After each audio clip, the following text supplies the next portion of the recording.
Maqedonia e Veriut ndodhet tashmë në fazën përfundimtare mes dy raundeve zgjedhore, me sytë të gjithë opinionit drejtuar datës 2 nëntor, kur ky proces pritet të mbyllet. Tensioni dhe pritshmëria janë të ndjeshme, ndërsa partitë dhe qytetarët matin çdo fjalë, çdo deklaratë dhe çdo lëvizje që mund të ndikojë në rezultatin përfundimtar. Atmosfera politike është e mbushur me kalkulime strategjike dhe retorika të kujdesshme, por gjithashtu me tension të lartë publik. Deklaratat e fundit të kryeministrit Mickoski me nuanca të forta nacionaliste kanë theksuar ndarje ndëretnike dhe kanë rikthyer diskutimin mbi mënyrën se si emocionet etnike shpesh përdoren për përfitime elektorale.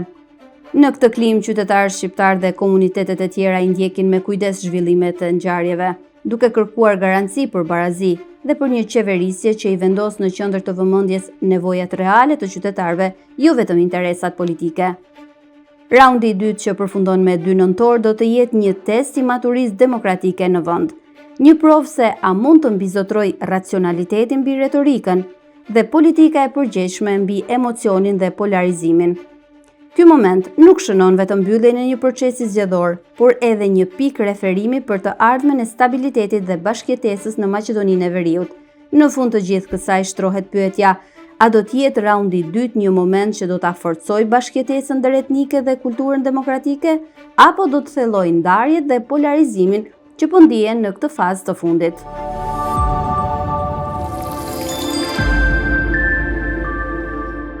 Mirëmbrëma dhe mirë se vini në Agora.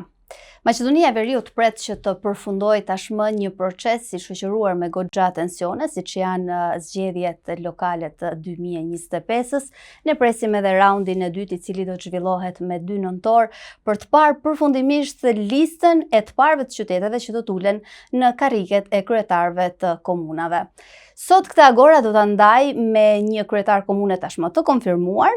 Në fakt, përveç në arritjet e tij personale që do të jetë padyshim një sukses, emri i tij do të shkruajë një histori të veçantë të vlefshme për shqiptarët në Maqedoninë e Veriut, pasi për herë të parë komuna e Çashkës do të ketë në krye një shqiptar dhe ai është Suat Shaqiri. Faleminderit që pranove ftesën tonë në këtë Agora për të diskutuar mbi këtë sukses që është përtej një sukses si personal, duhet ta pranojmë. Faleminderit për ftesën, kënaqësia ime që të marr pjesë në këtë emisionin tuaj. Siç e thash, është historike kjo zgjedhje dhe do doja që ta nisim nga ajo se çfarë mendoni ju se e bëri këtë pikë kthese.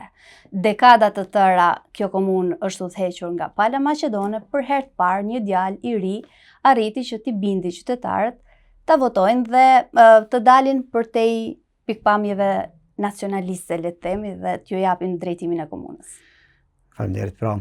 Çashka është një komunë karakteristike, me karakteristika shumë të veçanta, është komunë e cila ndodhet në Maqedoninë Qendrore, është multietnike dhe sigurisht nga ajo pjesa që duhej të ndodhë kjo që ndodhi, ishte dëshira, ishte vullneti i të gjithë shqiptarëve, pa mos anashkaluar edhe palën maqedone, të cilët ishin me numër shumë të vogël edhe për skaj thirrjeve tona për një çashkë multietnike dhe për një çashkë pa ndasi dhe për mos patur ndasi ndaj kandidatëve tjerë, të zgjidhet me i miri.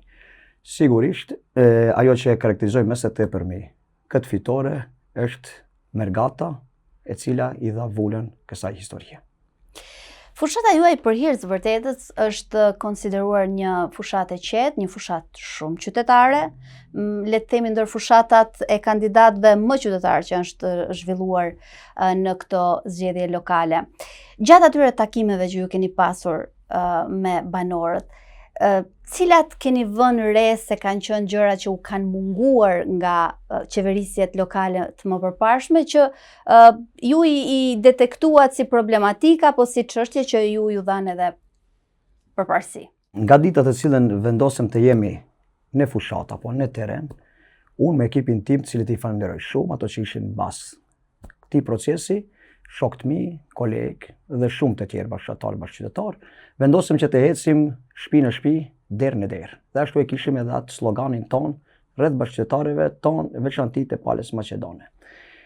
Është për keqardhje ta them këtë, jo për arsye të pushtetit qendror, por sidomos të atij të pushtetit lokal, në të cilën sigurisht secili nga ne dim ato kompetenca të cilat ushtron komuna apo ato organe, populli i Asajane, po qytetarit e Asajane fatkeqësisht ishin me shumë mungesa të gjërave elementare për jetesë. Duke u nisur në të gjitha vendbanimet, sidomos të palës Maqedone, me theks të veçantë, sepse ato gjatë gjithë kësaj periudhe, 30 vjeçare, po 3 dekadave, kanë fshehur të vërtetën mbi bazën e çështjeve infrastrukturore në pushtetin qendror. Do të thonë që vendbanimi Maqedon të udhëhiqet 30 vjet nga një Maqedon dhe të leje pas qytetarët pa ujë të pishëm, pa shërbime të transportit publik, pa asnjë vizitë të vogël mjekësore, kjo nuk e bën askënd një Maqedon më të mirë apo një shqiptar më të mirë.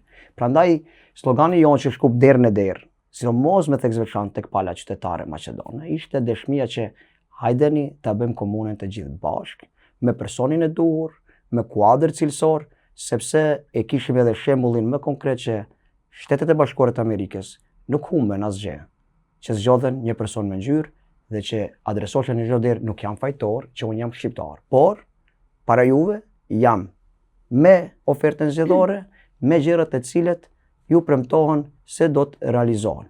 Prandaj për hitës së vërtetës, derisa ishte një ditë para heshtjes zgjedhore, të gjithë bashkëtarët maqedon na pritën me ngrohtësi, me mirësi, nuk kishte derë që na refuzohu. Dëgjoi platformën tonë, prezantimin e platformës të kandidatit dhe gjithçka tjetër, por në fund të ditës arritëm të marrim 40 vota të qytetarëve që janë shumë të çmueshme për mua si kryetar komune, për arsye se ajo është drita në fund të tunelit që jep shpresë se çashka mund të ekzistojë si një komunë që do të jetë shembull i frymës së funksionimit multietnik. Me që i përmendët votat, mendoni se fitoria juaj erdhi ekskluzivisht nga mobilizimi i votës etnikisht shqiptare, apo edhe nga është një sinjal i parë i një mendësie që diversiteti nuk e sheh si pengesë, po e sheh si vlerë në fund ditës? Sepse ju e përmendët, domethënë të gjitha këto lënje anash të një komune me drejtim ekskluziv Maqedon, kur e dim që edhe pushtetin qendror kush e ka udhëhequr, është bën pak kontrast se si ka mundësi që është lënë kaq. Kanë mashtruar popullin e vet. Këtë e thonë me përgjegjësi morale, kanë mashtruar, ju kanë mbyllur sy dhe kanë shkuar aq thellë sa që ju kanë shpërla mendjen që boni që të bëhet, vetëm shqiptar mos lejohet të vijë në pushtet. Pak e rëndësishme kjo. Demokracia fiton, më i miri fiton, po desha të kthehem dhe të potencoj tek pjesa se si arriti mobilizimi, ishte etnik apo jo. Shife, unë si kandidat mbaj të përgjegjësi edhe para qytetarëve, mbaj dhe sot. Unë ati populli dhe atyre qytetarëve Maqedon, shqiptar, po kemi edhe etnitetin turk. Unë u ofrova edhe fushatën, në dëgju, edhe platformën zgjedhore, në dëgju, edhe prezantimet e mia, në dëgju. Fatkeqësisht, pala tjetër apo dy kundërkandidatët e mi nuk kishin as platformën në gjuhën shqipe, as një paraqitje mediatike në gjuhën shqipe dhe as gjë tjetër. Tash kujt i mbetet ndasia etnike apo faqe nëse etiketojmë se ka ndasi etnike. Kjo nuk ndodhi. Unë isha kandidat në gjithë terrenin, në gjitha vendbanimet, ashtu siç ishte qytetari, në atë gjuhë drejtohesha. Ashtu siç ishte votuesi, në atë mënyrë merrte edhe platformën e fushatës zgjedhore apo ofertën zgjedhore. Prandaj mobilizimi ishte nga ngritja e vetdijes, në veçanti me theks të veçantë shqiptarëve, për dy arsye. Arsye e parë se tash është keq të flasësh vetën e parë, po unë isha kandidat i cili ballafaqohesha me dy kundër kandidatë të cilët ishin të parsimuar në radhë parë. Njëri ishte me një shkollë të mesme, tjetri nuk e disha ka mbaruar. Dhe tash nëse vim si rezultati i aspekteve të nivelit të arsimit, sigurisht ndoshta dhe jo rastisht është komuna, ashtu siç është në atë derezhe, ta them, apo në atë hall.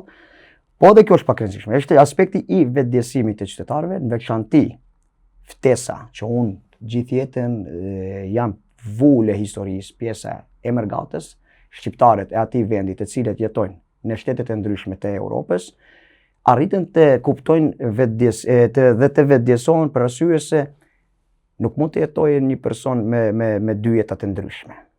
të jetojë, supozojmë në Zvicër me të gjitha ato standardet infrastrukturore jetësore, dhe kur kthehet i njëjti person në vendlindje, haset me çështjen e mospasjes ujit, kanalizimit, të rrugës e ku diçka.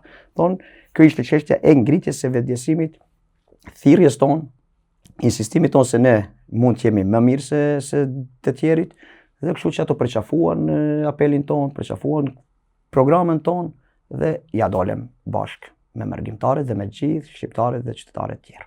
Duke u referuar tek këto që ju po thoni, dhe duke patur parasysh që ju i takoni një brezi të ri politikanësh në Maqedoninë e Veriut, mendoni se është pak e rrezikshme kur partitë politike i shohin disa lokacione si të sigurta, dhe më duket sikur bashkë ato lokacione që shihen si më të sigurta investohet më pak. Më duket sikur e njëjta gjë pas ka ndodhur dhe në Çashk. Ndoshta Pala Maqedone ka konsideruar të veten, madje dhe kandidatët kur i kanë nxjerrur të një kualiteti arsimor që lë për të dëshiruar. Beso që pa është e rrezikshme kjo. Beso që do e kisha mbështet këtë ide apo këtë pyetje, këtë hipotezën tënde, tjotën se në thuti, për arsye se për rehabi, më thonë, ti shofish ato kandidat ngarë me ty, nga CV-ja e tyre, biografia e tyre, dhe ti fillon të meditosh dhe thuash vallë ku shkojmë ne, apo ku kemi qenë dje. Dhe jemi rezultati i asaj. Po ajo që ato ndoshta i ka bërë të sigurt, u dëshmua që nuk është ashtu, sepse njerëzit dhe qytetarët... A duhet marrin mësim edhe partitë shqiptare? Më thonë, unë jam i thar... Që mos konsiderojnë asnjë komunë se e kemi në xhep. Jam i thar, jo që flas nga biografia apo CV-ja ime personale, jam i thar asaj që ne, si veçanti, sepse jam fanatik këtë drejtim si shqiptar, duhet të rrisim cilësinë dhe kualitetin e individit i cili do të jetë bartës i një procesi. Unë do të jem zeri i kundër asaj të cilët vetëm se si figurë, nga aspekti fizik, apo nga aspekti financiar, apo nga aspekti familjar. Jo.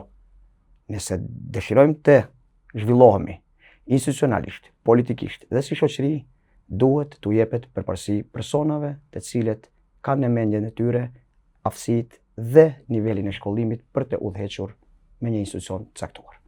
Po, flisni të pak më përpara për mënyrën se si ju e keni prezantuar platformën tuaj derë në derë. Nëse do ndaleshim në 3 elemente kyçe që ju vlerësoni se këto 3 elemente kyçe do të jenë më të rëndësishmet, cilët do të mirëndisje si prioritet në qeverisjen tuaj 4 vjeçare si kryetar komune? Mund të ketë shumë, po 3 që janë pak më esenciale. Sigurisht, e kam thënë dhe do e them tash, gjithçka që ishte në shkruar në platformën time zgjedhore, është shumë e lehtë sot të ulesh para kompjuterit dhe të shkruash gjithçka që nuk mundet, ose ajo që e josh qytetarin. Unë për hir të së vërtetës krijova një platformë zgjedhore e cila u krijua, u formua dhe u miratua pikrisht nga tereni. Unë me ekipin tim shkuam, mos them të gjitha vendbanimet, po të 90% të vendbanimeve shkuam në mënyrën praktike, konkluduam se me çka ballafaqohemi. Dhe vendbanimet maqedonase, me popullat maqedonase, i hazem pa ujë të pishëm, sot e 30 vjet, flasim nga pluralizmi, sot e 35 vjet, i hazem pa kanalizime, i hazem pa shërbime të transportit publik, dhe pa ujë të pishëm, dhe pa vizita mjekësore dhe pa mjek, që unë në çdo shtëpi ku unë prezantoja këto, që u thosha, e shihni se në çfarë situate kemi ardhur. Ti të i kalojmë dasit, si jam fajtor që jam shqiptar. Në takon hisja ime që të garoj dhe të marrim duar tona komunën, por që ju nuk do t'jeni të anashkaluar, hajdeni bashkë me ju. Të bëjmë që të hymë bashkëpunimit për të kemi minimum vizita mjekësore, e jo t'u prezentoj unë aty shtëpi, kulture, kujt di se si ishin programet e në ndërkohë që mungonin gjërat bazike. Absolutisht. Dhe e turpshme të diskutohen në 2025. Dhe kjo do t'jetë sfidë për mua. Unë do t'jemi hapur për të gjitha institucionet. Nuk do të fsheh asgjë nga e vërteta që me të cilën ballafaqohet populli dhe qytetarët e komunës së Çashkës, do të sfidoj qeverinë dhe të gjitha institucionet kompetente rreth 4 problematikave kryesore. Uji i pishëm në çdo vendbanim, ne jo më shumë, të paktën bashkëpunim me Ministrinë e Shëndetësisë, që qytetarët dhe bashkëqytetarët tonë maqedonas në vendbanime po të kenë një vizitë mjekësore në javë apo 2 vizita në javë, nëse jo, sepse unë isha shumë i qilte, shumë i sinqert. Unë mjek nuk mund t'ju punsoj. Por ama, bashkë do t'i përveshëm duart, do të kërkojmë bashkëpunim nderinstitucional, që jo ma pak se një mjek të ketë vizitë, internist, kardiolog, ginekolog, pediatër e ku e di se çka, sepse janë të lanet në fatin dhe mëshirën e Zotit, në qiell të hapur. I përmendët institucionet, pushtetin qendror, si mendon se do arrish ta te i kalosh këtë lloj izolimi? Pra, si do arrish ti t'i krijosh këto komunikime, këto ura bashkëpunimi me institucionet qendrore, përderisa kanë qenë kaq të izoluar në 35 vite? Unë nuk do ta kisha fajsuar pushtetin qendror as të kaluarin as të tashmin, sepse fajsoj kandidatet, kryetaret e dikurshëm. Kam bindjen e thellë se ato nuk e kanë patur vullnetin e bashkëpunimit interinstitucional. Nuk kanë paraqitur fotografinë reale të komunës së Çashkës. Por, unë jam optimist, jam këmbgulës, unë kam dalur para atij elektorati që do t'jem zeri tyre. Dhe unë do t'jem pa dorza dhe do t'jem i palodhur duke kërkuar të gjitha llojet e bashkëpunimeve dhe shërbimeve institucionale në suazat e ligjit, në suazat e Kushtetutës së Republikës së Veriut dhe në suazat e kompetencave të mia si kryetar komune dhe si institucion i komunës së Çashkës. Keni qenë një personazh jo pak i sulmuar në fakt, pikërisht për faktin se keni qenë shqiptar dhe për faktin që siç e përmenda edhe në fillim të kësaj interviste, keni proklamuar një mënyrë të ndryshme të bërit të fushat.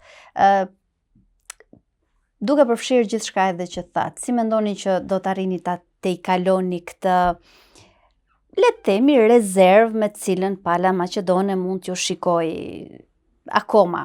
Do të thënë, si do ja u fitoni zemrën, me që u afituat votën, si do ja u fitoni zemrën që edhe ata të ndjen pjesë e kësaj bashkëjetese dhe bashkëqeverisje lokale. Unë që në natën e parë të shpalljes së fitores, edhe pse isha në vendbanim 100% shqiptar, Palës Maqedone u drejtova falënderimet në gjuhën e tyre maqedone.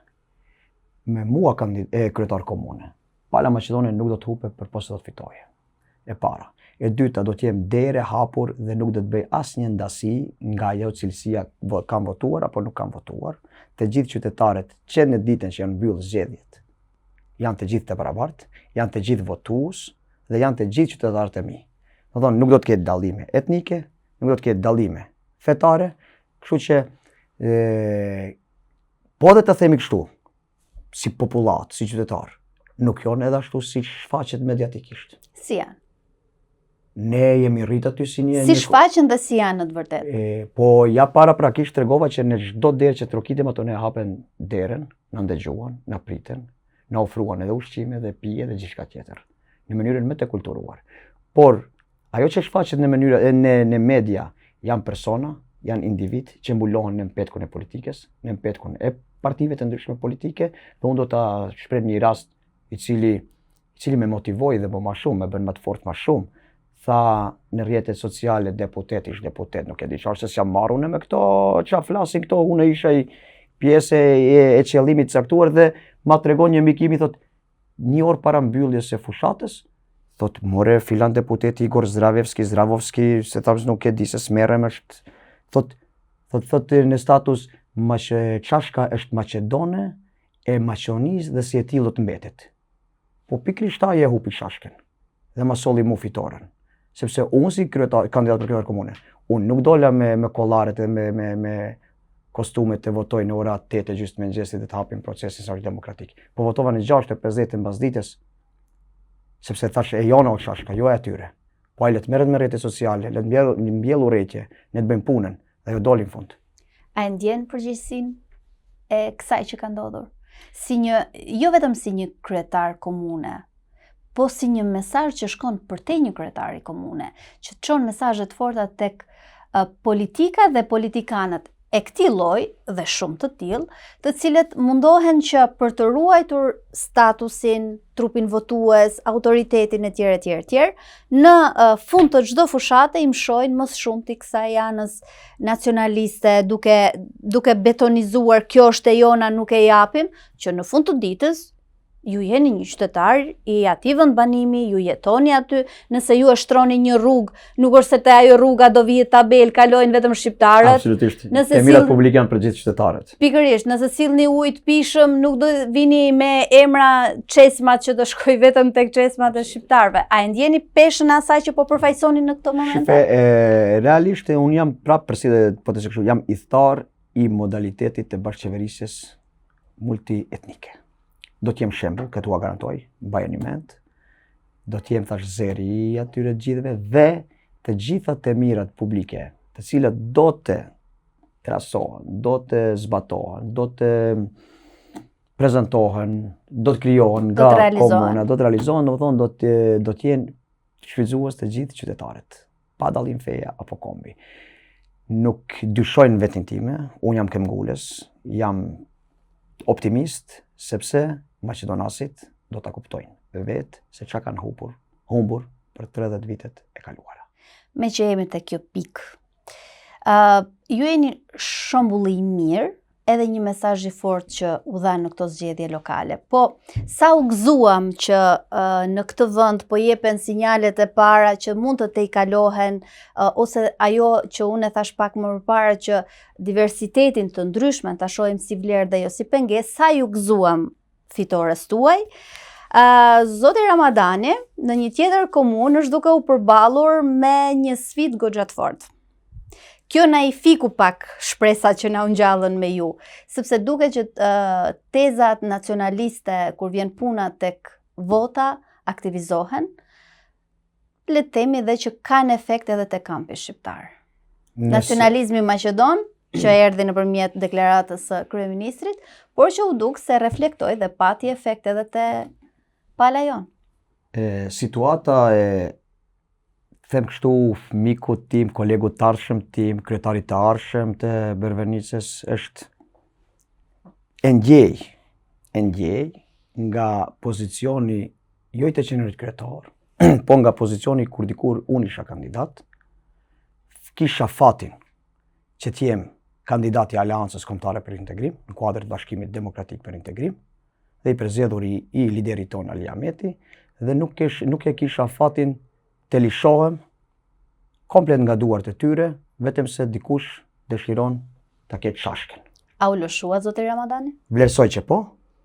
Nuk mund të garantoj nga gjithë eksponentet politik them të vleni, sepse unë Hashim Ramadani nuk e shoh vlen, nuk e shoh si vlen. E shihni si shqiptar. Hashim Ramadani e shoh si mik, si vëlla, edhe si shqiptar i cili meriton të jetë në krye të detyrës, por për ta inkurajuar, Hashim Ramadani nuk është vetëm, e njoh mirë terrenin e Bervenicës, kam miq të mi, kam shok të mi, kam kolegë të mi, kam dhe shumë qytetarë që njoh vetëm si fizik.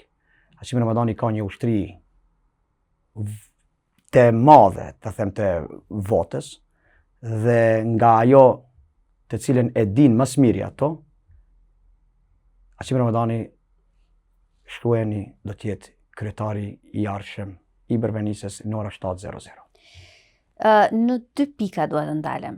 Sa na dëmtojnë ne kur e lëshojmë njëri tjetrin për arsye të caktuara, dhe sa e dëmtojnë një shtet akoma dhe sot e kësaj dite këto deklaratat nacionaliste që i fryjnë një ndasie që në 30 vite Maqedonia tenton që ta zbusë, në mos ta heqë fare, po të paktën ta zbusë këtë ndasi. Qofse flasim për deklarata nacionaliste, i inkurajoj qytetarët si mos politikë bërësit Maqedon. Le të vazhdojnë. Le të vazhdojnë. Nuk mendon se mund të ketë Jo. kundër efekt? Jo. Le të vazhdojnë ato. Kanë humbur popullin ato. Le të dalin pjesën lindore të Maqedonisë. Prandaj thash unë, komunën e Shashkës, me kokë lartë kam kryer fushatën time. Sepse për gjithë ato që i përmenda pak më parë, ju thosha, a mund të jetë një Maqedoni mirë në këtë rast? Që ju sot si keni këto. Ose cili mund të thirret një shqiptar i mirë nëse nuk i ka bë këto. Prandaj, çështja nacionaliste tek unë si individ, po edhe tek shqiptarët uroj të mos të ekzistojë, për arsye se është çështja më e rëndë e cila jo që ndalon, forcon.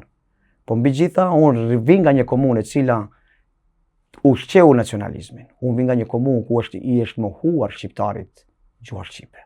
i është mohuar mësimin e gjuhës shqipe, i është mohuar e drejta e paraleles gjuhës shqipe.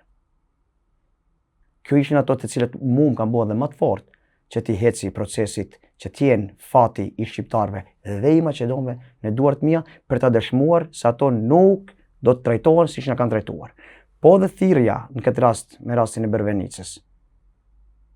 Hashim Ramadani do dalë vetëm më i fortë, sepse qytetarët e Bervenicës e dinë më së miri se çdo të thotë shqiptari i biri shqiptar.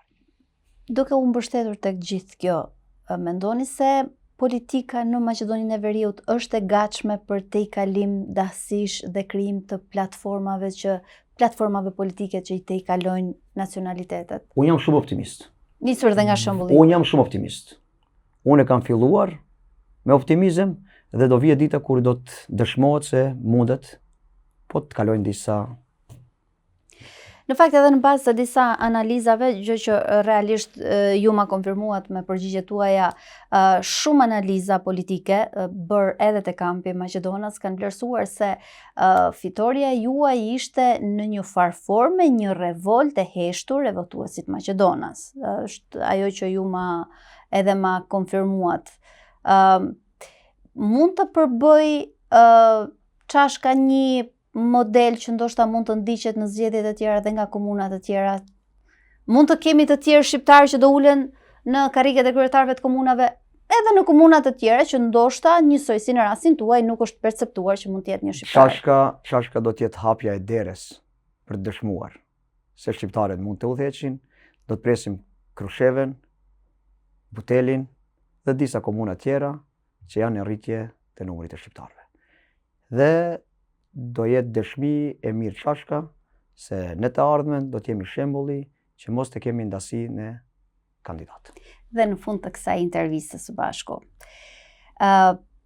cila premtoni që do të jetë trashëgimia që ju do i lini Çashkës edhe si një model drejtuesi, nëse flasim në kontekstin e nacionalitetit, po edhe si një kryetar komune? Cila mendoni ju që do të jetë trashëgimia juaj më e fortë që pasardhësi juaj kur të vit thot paraardhësim ka bërë këtë gjë? Sigurisht, ose këtë gjëra. Akoma nuk jam ulur edhe zyrtarisht pasi që këto dita do të certifikohemi me mandat, por një gjë e di dhe garantoj.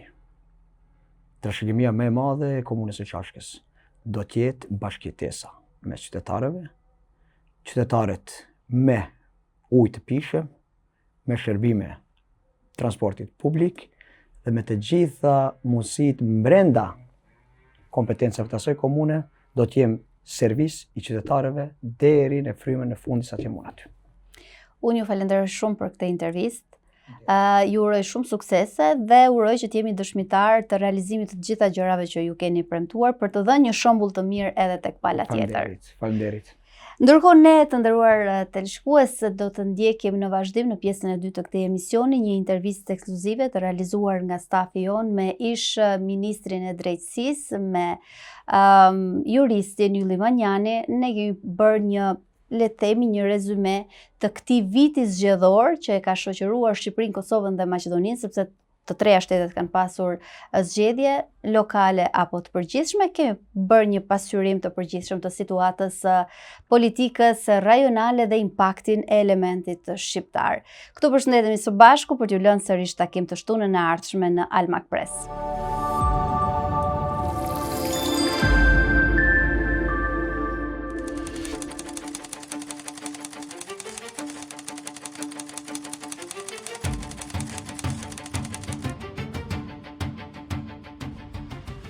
Gjëra më mirë shqiptarëve në Maqedoni, paktën në këtë zgjedhje është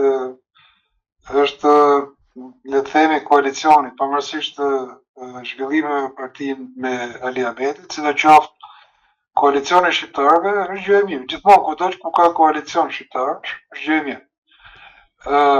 Veçanërisht, ka parasysh gjithmonë për shqiptarët në Maqedoni, ku nevoja për mbijetesë në Shqipëri është më e madhe se kudo tjetër në hapësirat shqiptare në Ballkan. Në këtë kuptim bashkimi është gjë e mirë. Më vjen keq që të them që ka humbur Ali Ahmeti që nuk ka qenë pjesë e bashkimit shqiptarëve, por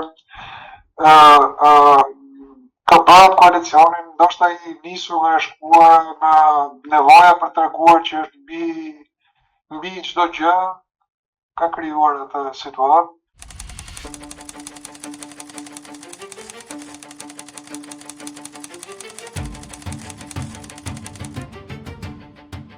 Ali Ahmeti është politikan me shumë përvojë në hapësirën shqiptare, veçanërisht në Maqedoni. Ali Ahmeti është njeriu që ka hyrë në politikë, do thosha me përplasje, me guxim. Është njeriu që edhe ka luftuar, do ta themi këtë gjë. Mirë po, si çdo gjë tjetër në hapësirën politike, përgjithësisht politikat konsumon. Duhet ta pranojmë këtë gjë. Domethënë ndërmjet shqiptarët njëri me tjetrin edhe kur han pilaf zihen, mërziten njëri tjetrin, jo ma të mendosh që dikush do rri në politikë përjetësisht. Dhe kjo është një problem shumë i madh në hapësirën shqiptare.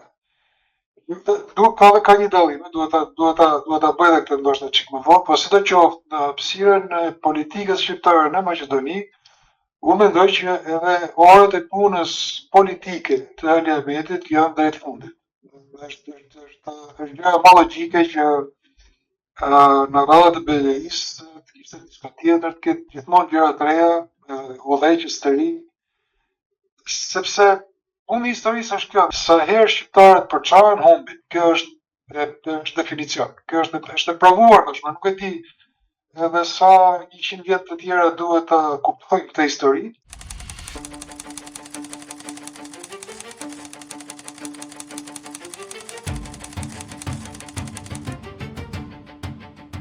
Nuk besoj që kemi të vështirë të nxjerrim mësime, po e kemi të vështirë të i pranojmë mësimet e nxjerrura.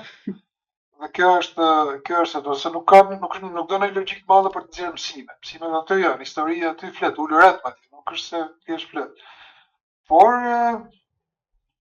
shpesh nuk na pëlqen, sepse unë besoj fort këtë teori që ne shqiptarët jemi individualist, absolutisht karakteri individual i shqiptarëve është shumë i fort, përpasoj është më i fort edhe se sa çdo lloj bashkimi vullnetar ose jo, sepse duhet të na dalë ajo e jona, është një egoizëm i jashtëzakonshëm, është shokullor, kjo nuk e ka Ali Ahmeti, nuk e ka Ylli Fanjani vetëm, apo kujtun ve emrin kujt dush, si dush.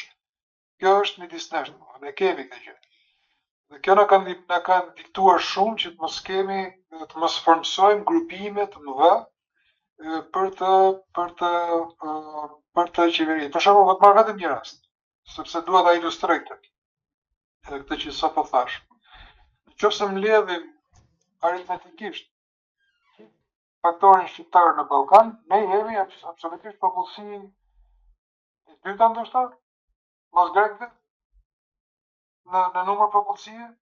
Pra do thotë ne duhet ishim praktikisht shumë të zhvilluar, shumë gati pse jo superfuqi, nëse do ishim bërë bashkë, nëse në çdo rast do ishim bashkë, nëse sido që dinte situata prapë do ishim bashkë.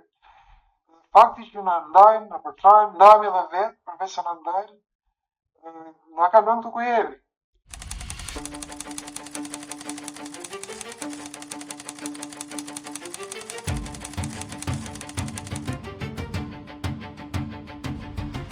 Kam shumë të vështirë të them emrin kësaj partie. Më duket si emër pesticidi ose si server, po çon si ka kjo ta gëzoj emrin se nuk takon mua ta komentoj këtë gjë. Por di të them këtë gjë që sigurisht ajo është një parti e djathtë, sa kuptoj, është një parti që ndjek linje nacionaliste, aq nacionalizëm sa e ka ngel Maqedonisë. Dhe realisht kjo shprehja dur, aq nacionalizëm sa e ka ngel Maqedonisë. Maqedonia performon shumë mirë kur është në kurs për plasje për fat keq, po kur është në paqe, performon jashtëzakonisht keq në raport me shqiptarët. Çelën gjithmonë në debate të stërçelura, të stërmbaruara, jo gjuha, jo një vendim i gjykatës kushtetuese, jo lënia masdore e zonave ku banojnë shqiptarët, që është evidente për hir të vërtetës. përqendrimi i gjithçka rreth qendrës së Shkupit, me asgjë më shumë se sa kaq, dhe kjo, nëse kjo quhet konservatorizëm apo e djathtë, mendoj që kjo është një parti, mendoj unë, shumë deficitare në raport me faktorin shqiptar, por edhe në raport me vetë Maqedoninë. Duhet ta them këtë gjë. Domethënë po ti vesh një besa unë kam luksin ta gjykoj kështu këtë, për shkak se e shoh si vizitor. Domethënë Maqedoni do shkosh në Shkup, jo fort larg rrethinave të Shkupit, punësisht tek qendra, sepse po dole në zonat e tjera, o do të shkosh në vendet të targetuara që shijosh një weekend apo një drek apo një darkë, ose pastaj është një gjë që duket qartë që ka një disnivel politik ndërmjet qendrës dhe periferisë së Maqedonisë. Dhe kjo sigurisht partia që qeveris ka përgjegjësi për këtë gjë. Flas për Maqedoninë, e lëm faktorin shqiptar për një moment që na pëlqen ne, po flas për Maqedoninë.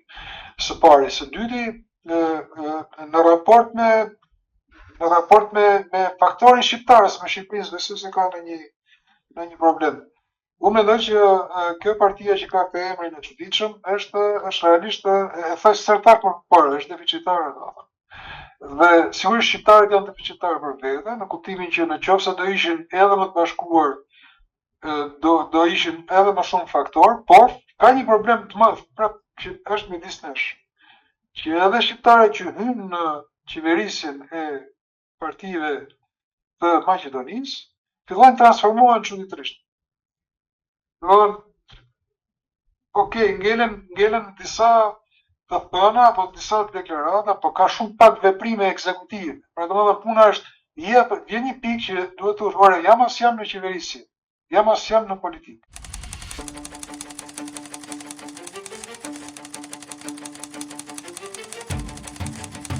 Eksakt shqiptarët që janë aty duhet ta bëjnë gjithmonë këtë pyetje, jemi as jemi në qeverisje. Dhe kjo është gjithë tema, sepse në qofse jemi në qeverisje, atëherë çfarë kuptimi ka që të çelim debate mbi gjuhën, çfarë diskutojmë gjuhën shqipe akoma. Kjo është mohabet i te kaluar ka 150 vjet, është i te kaluar domethënë. Si ka mundësi që çelen gjithmonë gjëra të kësaj natyre. Dhe prandaj thash, është ironi, është cinike kjo që them, por është fatkeqësisht e vërtetë që duhet se s'bën një kurs përplasje, fatkeq edhe i dhunshëm që Maqedonia dhe politika e Maqedonisë të performojë. Dhe kjo është shumë e trisht.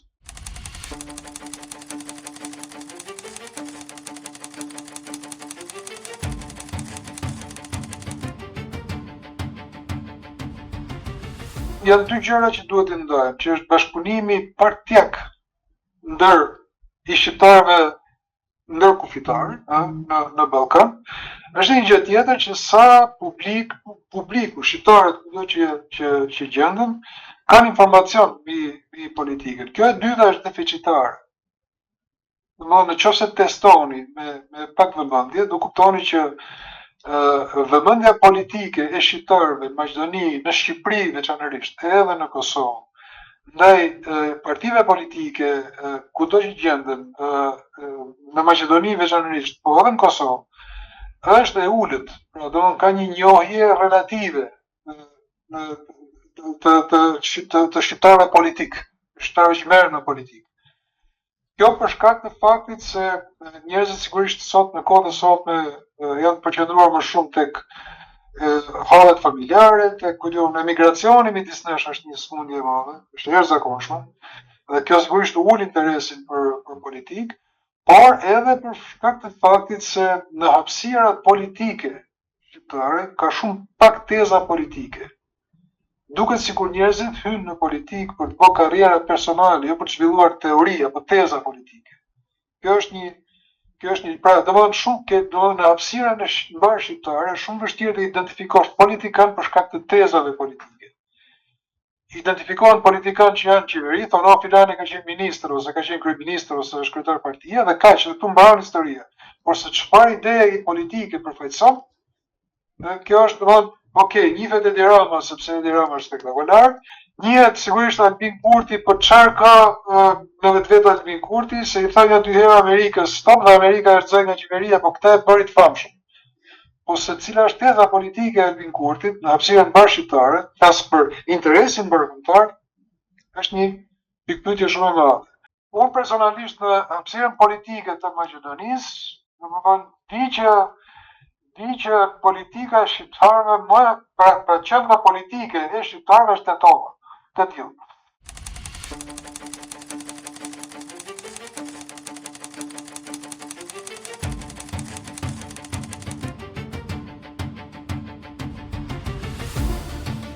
Një dojim, si fillim duhet ta them, për të mirë për të keq shqiptarët në Kosovë janë shumë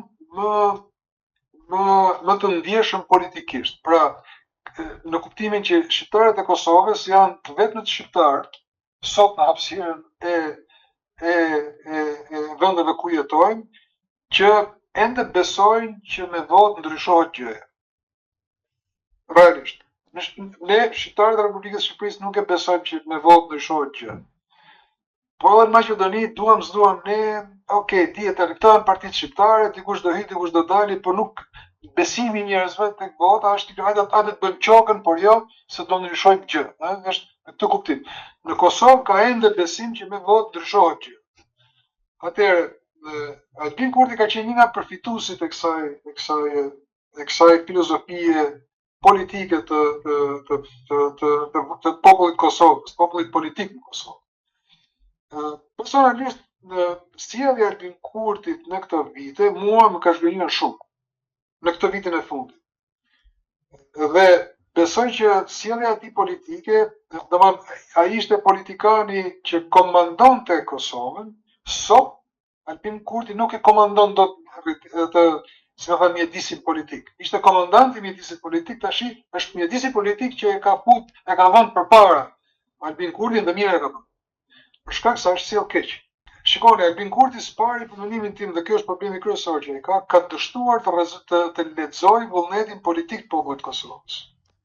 Populli i Kosovës i dha Albin Kurtit mbështetje personale, por jo të mjaftueshme për të qeverisur i vetëm.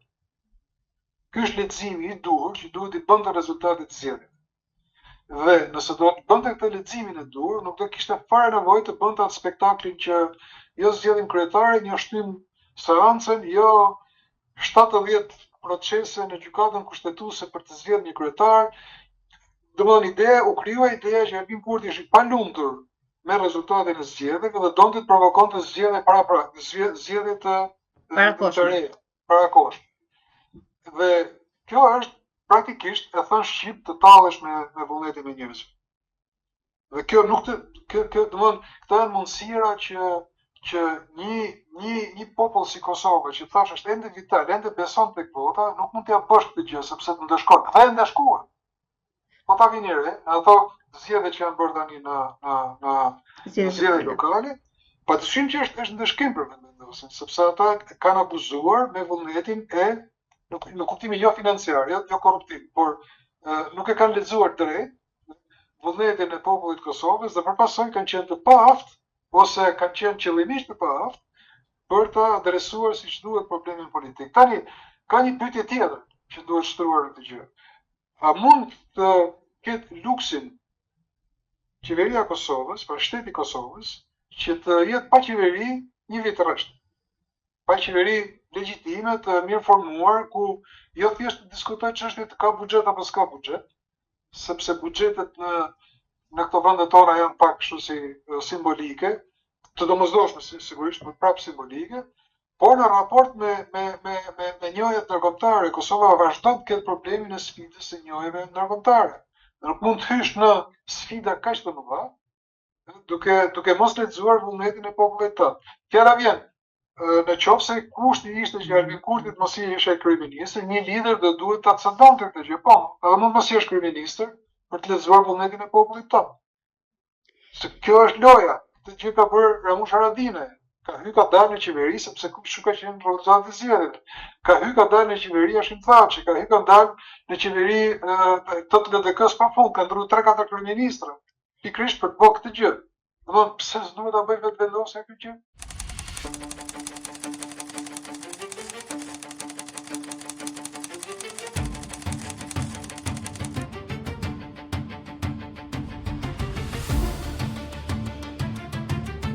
Duhet ta pranoj që nuk e ka, unë nuk jam në një mbështetës i madh i këtyre paternalizmave ndërkombëtar. Duhet ta pranoj këtë gjë. Jo se jam anti, ku diun, amerikan apo anti-europian apo të thash, por besoj shumë tek kam gjithmonë prirje për të kuptuar që problemi themelor i jonë është brenda nesh. Pa kuptuar veten ne, pa kuptuar se çfarë duhet bëjmë më mirë, kemi realisht të vështirë ose totalisht pamundur për të kuptuar se çfarë bëjnë tjerët ne. Dhe këtë e kemi smundje historike ne. Na bëri ky, na e bëri ai. Na ndau ai, na ndau ai tjetri. Po pra, na ndajnë, na bëjnë, na i bëjnë të gjitha, për sa kohë që ne nuk vëmë trurin në punë, mendjen aty ku duhet, bashkojmë forcat dhe tregojmë se çfarë jemi. Kjo është thelbi i gjës. Por sigurisht për çështje pragmatike, diplomatike, sigurisht që një ftohje e marrëdhënieve edhe me Shtetet e Bashkuara të Amerikës nuk është e sugjerueshme, veçanërisht në rastin e Kosovës. Aq më tepër në këto kushte kur politika izolacioniste e Trumpit. Trumpi është një nacionalist, Trumpi thotë Amerika vlen, tjerat janë kacave në bosh, shohim pastaj. Dhe në politikën tregtare që ndjek zoti Trump, nuk është asnjë çudi që ai të jetë shumë shpejt, siç ka qenë në krah me Putinin, që ne akoma shohim njëri tjetrin që je pro-rus, e kupton, ndërkohë nuk është në kënaqësi ti është dhe pro-amerikan sepse s'merret vesh tash se çfarë duhet me qenë, e kupton? Kjo është një histori që hajde gjeje se kush është e mirë. Dhe në këto kushte kur Trumpi, Putini, lojrat të mëdha globale gjeopolitike janë në proces dinamik, sigurisht që Kosova nuk e ka këtë luks që të mbyll kanalet e komunikimit dhe të bashkëpunimit. Aq më tepër kur nuk është se kemi në ideologji tani. Kam pasur dyshime që zoti Kurti ka qenë më demokrat në kuptimin e politikës amerikane se sa republikan, po unë pak mendoj që nuk e kemi këtë luks. Çfarë do të thonë demokrat amerikan? Punë madhe, çfarë pastaj? Apo je republikan amerikan? Punë madhe, çfarë pastaj? Nuk na duhet fare kjo se me kush me politikën amerikane. Na duhet që të kemi marrëdhënie korrekte dhe shtetërore diplomatike. Kjo është e padiskutueshme.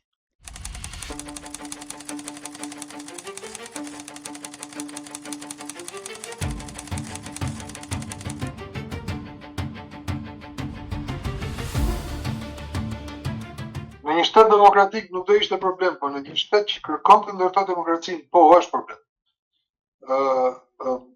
Çfarë do të them me këtë? 4 mandate ka qeverisë edhe Merkeli në Gjermani, por ju e dini që ka tira rregulla dhe si funksionon demokracia aty.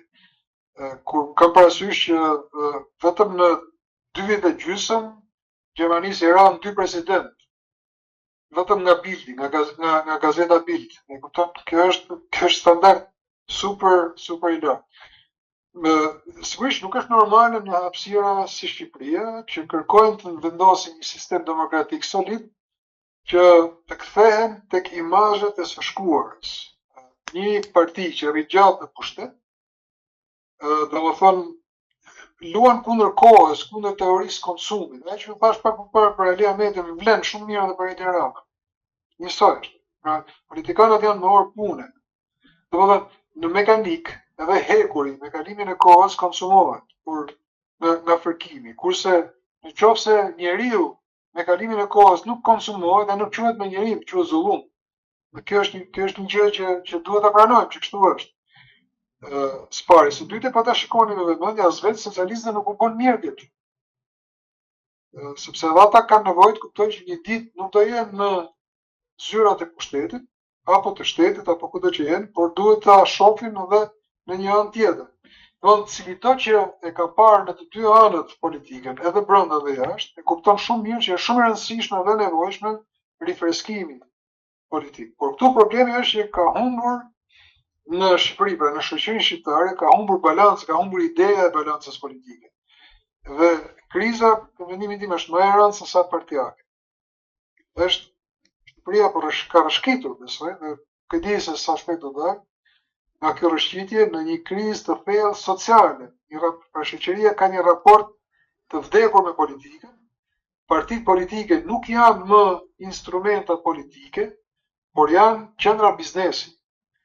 Domethënë ne kemi ne tash nuk flitet më për politikë, flitet për biznes. Pra kemi një shoqëri të madhe e biznesi, kur aksioneri kryesor është Partia Socialiste dhe Edi Rama, Partia Demokratike dhe Sali Berisha dhe të tjerat kanë pranuar të jenë aksioner në minorancë. Dhe këtu tani hajde të ndajmë çka kemi për të ndarë, marrim çka kemi për të ndarë, sigurisht pas përqindjeve të aksioneve. Kjo nuk quhet politikë, kjo është tregti, kjo është biznes, kjo është çdo gjë. Dhe këtë gjë e pranon shoqëria, kjo është kriza. Tu fillon kriza.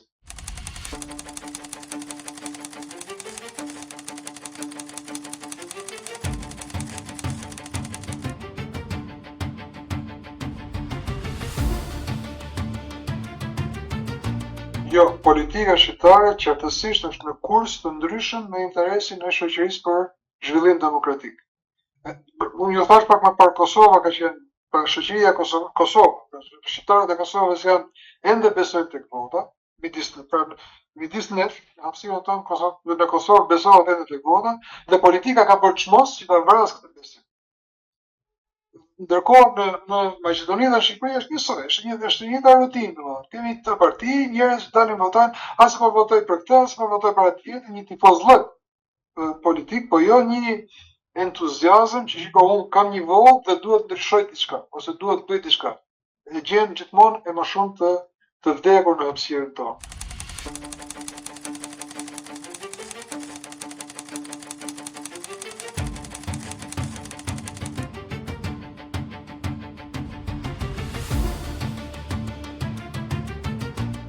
Nëse flasim për antarësinë politik në Bashkimin Evropian, kjo është një gjë tjetër, është një gjë që mendon është larg interesave të njerëzve që jetojnë në këtë hapësirë. Bashkimi politik është një bashkim politik për arsye politike, kjo mund ndodhi. Nuk është një gjë për tu mos çuditemi, mund ndodhi sepse politiko, geopolitika, këto historira të mëdha nuk kanë dorën tonë, kanë të mëdhenj. Vendoset kufiri i Bashkimit Evropian dhe kryet kjo punë. Bashkimi Evropian si koncept zhvillimi ekonomik, social, demokratik, në vendet ku ne jetojmë e kemi shumë të largët. E kemi shumë të largët. Realisht e kemi shumë të largët. Domethënë, çfarë them? Kam shumë vështirë të mendoj që një pensionist në Maqedoni, në Shqipëri apo Kosovë do ketë standarde një pensionist në Gjermani. Harroje. Do dojtë pak në 40 vjetë që të kemi një indeksim ekonomik logjik në gjithmonë, se kështu me fjalë të bukura ne ja kemi kaluar dhe Bashkimit Evropian. Po është shumë e vështirë ta mendoj këtë gjë. Ndërkohë, me çfarë do konkurrojmë? Do konkurrojmë me universitete. Apo me çfarë do të konkurrojmë? Apo me speca dhe patate që krenohen që ja shesin njëri tjetrin dhe ja fusin njëri tjetrin. Pra dua të them që kjo është është një realitet shumë i largët. Ndërkohë vetë Bashkimi Evropian nuk është më ai Bashkimi Evropian që ka qenë i para 10 vjetëve, i para 15 vjetëve apo i para aq më tepër, i para 20 vjetëve, për cilin atë bashkimin e para 20 vjetëve unë kam pasur dhe kam grua ende memori të mira dhe respekt të jashtëzakonshëm. Sot Bashkimi Evropian, sot them tani, ka qenë biftek i mirë, por jo në kuptimin gastronomik të fjalës, tash është katandis në kos. Kjo është një gjë që ne duhet ta jetojmë. Po çdo bashkim politik, çdo aleancë, qoftë politike, formale, me Bashkimin Evropian, për ne është një gjë e mirë.